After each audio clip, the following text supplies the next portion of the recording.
The SF2000 is a cheap handheld that popped up quite a while ago and got quite a bit of hype, in part because the price tag was $25.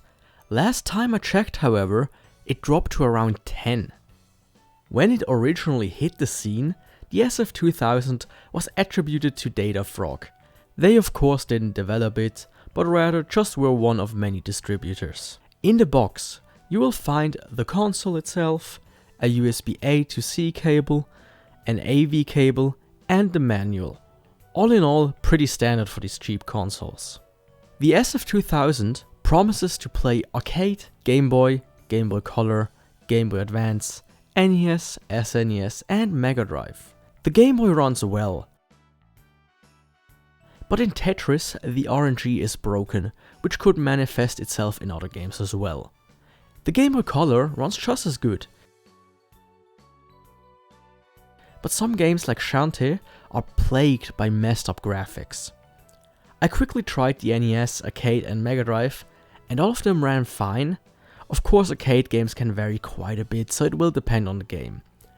The SNES obviously feels the best on this device, because after all, it is modeled after the SNES controller, and the screen has the correct aspect ratio. The games run fine with the occasional frame dips, which happens especially if there is a lot on screen. Last up was the GBA, which highlighted a big problem that the SF2000 had. The buttons are often swapped or mapped in a weird way. The GBAs L and R are bound to the 2Ks X and Y, and the shoulder buttons are just rapid fire for A and B. I have no idea who was responsible for the bindings, but they did a bad job. As for the games, lighter ones run fine, but you might experience some dips here and there. Medium to heavy games will however not run well. Violent 4 runs fine, but then starts to go down to like 10 FPS once the clock is active. And Doom 2 behaves really strange. Nothing works until you pause, where it then processes a few inputs, making it completely unplayable. You might have noticed that the FS2000 has an analog stick, but that one is just bound to the D-pad and thus feels really bad to use and somewhat useless. I tried it on some arcade games, but even there it felt like a mapped D-pad. For $25, I would have told you to just ignore it, but now that it's 10, it might actually be worth it. This is where the video would have ended, but the SF2000 became a bit of a darling to the retro handheld community. And interestingly, the manufacturers actually produced a few firmware updates. These slightly improved the performance. Going back to Violent 4, it seems to now use frame skipping instead of just straight frame drops. And Doom actually runs, even though at just like 8 FPS. But there's also the community, which provided some simple mods and software. Two small mods were to replace the LiPo with a higher capacity one that includes an undercharge protection circuit, and the other to swap the membranes for real SNES controller ones, to improve the feel of the D-pad and the buttons.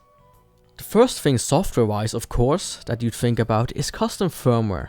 However, there isn't one that is ready. Work on one has been started, but last I checked there weren't any major updates in months. Another project, however, is aiming to modify the stock firmware, which adds some compatibility for more emulators. I tested it out, but didn't notice any huge differences in performance. The most impressive community project, however, is Tadpole. Tadpole is a piece of software that makes it easy to update the firmware, change the theme and boot logo, modify the game list, its shortcuts, and the game's thumbnails. Overall, this is really impressive, and I can't wait to see what the community does software-wise in 2024. There is, however, another thing I thought about. For $10, you essentially get a nice shell with buttons, a PCB where you could hijack the traces, a LiPo battery, a speaker, and a screen.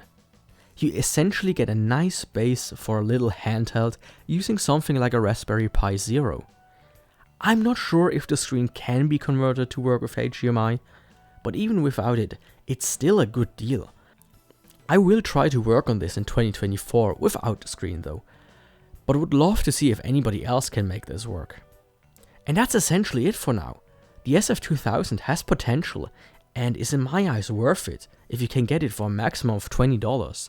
And hey, right now it's 10.